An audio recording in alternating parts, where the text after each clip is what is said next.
Look, I mean, you know that I'm in a slightly awkward position. I chair the Foreign Affairs Committee of Parliament, and normally I speak for the views of the committee collectively. So in this particular instance, the committee has not discussed this issue. I'm speaking in a purely private individual capacity. I want to stress that at the beginning.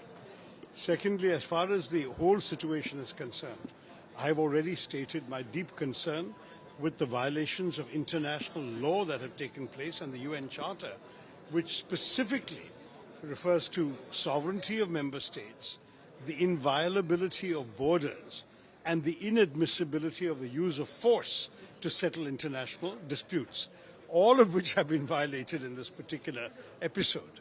At the same time, it does appear that the situation has not prolonged itself militarily. The vice president has become the acting or interim president, and some sort of normalcy is being pursued, though there are reports today of increasing repression on the streets, people being arrested and so on. It's certainly still a tense situation, but it's not a war. We can't sort of talk about an invasion anymore because those who have come have gone.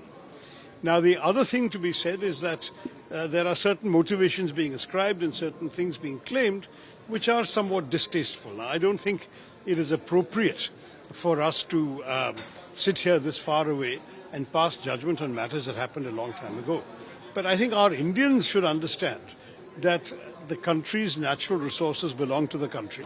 Any country's resources belong to itself. That how those resources are used should be the prerogative of the representatives of that country. And that certainly for us in India, some of these principles have been sacrosanct in our foreign policy for many years.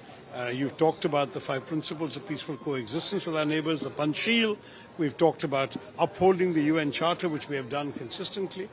And therefore, for us, it is a situation that troubles many Indians across political party lines. My party has issued a strong statement already. I won't repeat it. It's there, and it's a very strong and clearly worded statement. I've said that as far as the government of India is concerned, they have their own compulsions, and very often what the Ministry of External Affairs chooses not to say is often as important as what they do say. So you all have to understand that in diplomacy, there are challenges in negotiating certain relationships. But on the principles involved, let me say for myself that I am very concerned about the violations. Well, as I said again earlier when this happened, it looks as if something like the law of the jungle of might is right is taking over from the old principles of the so-called liberal international order. The old world order has given way to a new world disorder.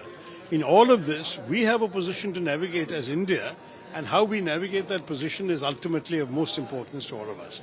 Let's see how that goes. Look, every country has its national interests uppermost in mind. For me, those national interests mean we don't want to create major enemies or major problems for ourselves anywhere, and we want to preserve channels of communication with everyone as far as possible.